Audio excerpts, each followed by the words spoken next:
So student जरा focus करते हैं नेक्स्ट न्यूमेरिकल पे क्या दिया है देखो।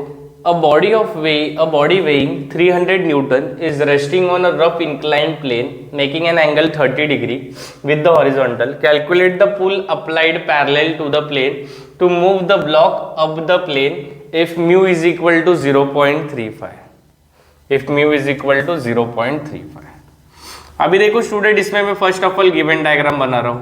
पहले चीजों को समझना बहुत जरूरी है। Calculate the pull applied parallel to the plane to move the block up the plane.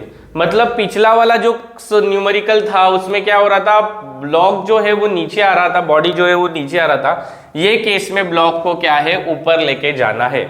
मतलब जो मोशन है वो ऊपर के डायरेक्शन में है तो फ्रिक्शन होगा जो पीछे के डायरेक्शन में होगा। सो इसका जो डायग्राम है वो कैसे बनेगा देखो। ये है प्लेन, अल्फा कितना डिग्री का है, 30 डिग्री का है, राइट। ये जो मेरा ब्लॉक है स्टूडेंट्स, ये ब्लॉक है, राइट। इसका ये डब्लू है वर्टिकल वाला, ओके, जो नीचे एक्ट कर रहा है। दो कंपोनेंट्स प्लेट होंगे, एक अलोंग द प्लेन और एक उसके वर्टिकल में। सो अलोंग द प्लेन वाला होगा डब्लू साइन ऑफ अल्फा, और स्टूडेंट जो दूसरा होगा वो क्या होगा, डब्लू कॉस ऑफ अल्फा।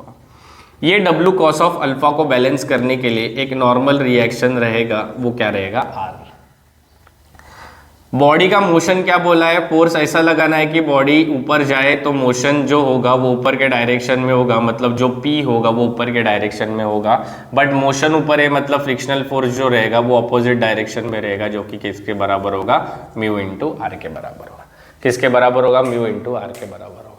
सो मुझे म्यू दिया है, दैट इज हाउ मच, 0.35 दिया है, राइट। तो अभी यहाँ से मैं सिंपली क्या फाइंड आउट करूंगा स्टूडेंट्स, मैं सिंपली फाइंड आउट करूंगा submission of vertical forces will be equal to 0। Submission of vertical forces will be equal to 0। R ऊपर जा रहा है पॉजिटिव, डब्ल्यू नीचे है negative. So R is positive minus W cos of alpha is negative which will be equal to 0।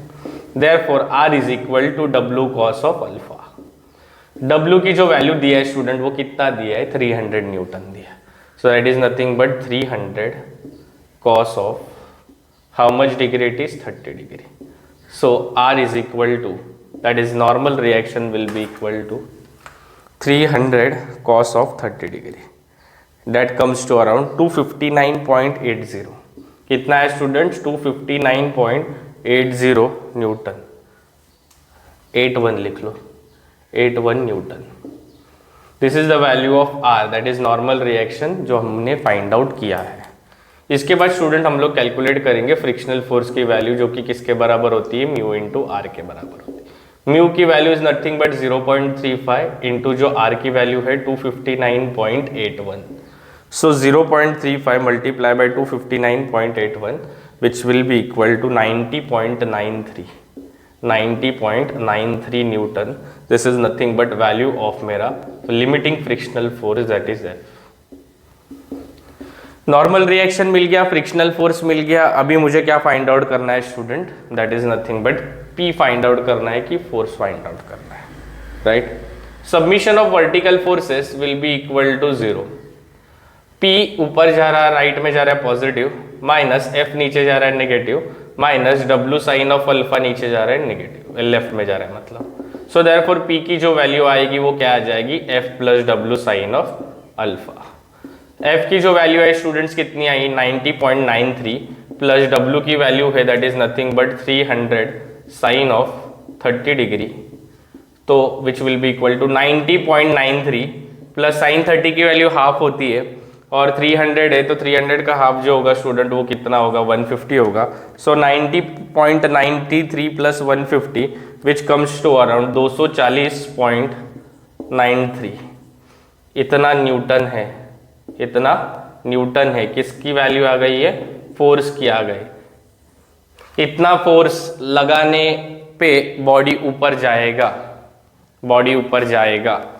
So that is nothing but कितना आया students, 240.93।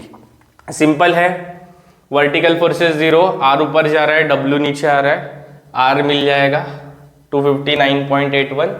F is equal to mu R, motion ऊपर जा रहा है सो frictional force नीचे रहेगा, W sine alpha भी नीचे रहेगा, So that will be equal to P minus F minus W will be equal to 0. Therefore, P is equal to F plus W sin alpha, which will be equal to 240.93. This is the value.